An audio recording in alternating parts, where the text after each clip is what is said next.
นอนละนอนนางพวกที่เหลือ มึงถือตัวเดฟกันมากวะกูอยากงูซูบิดีตัวเดฟมานี่เอ๊ะโพดโพดเหรอวะ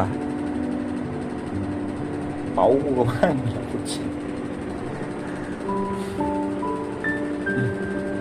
มวยคุยเองเนาะอันนี้ลูกไปนอนกับน้องปะไปนอนกับน้องปะเร็วนอนกับน้อง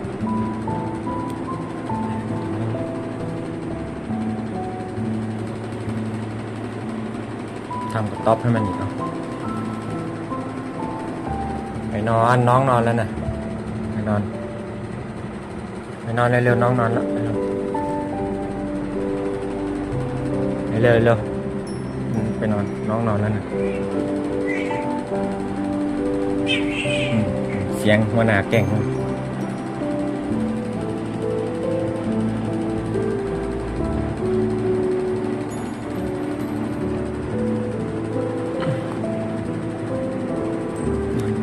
นอนเร็วอย่าบอกยากหลายที่ตัวนึงพอเนี่ย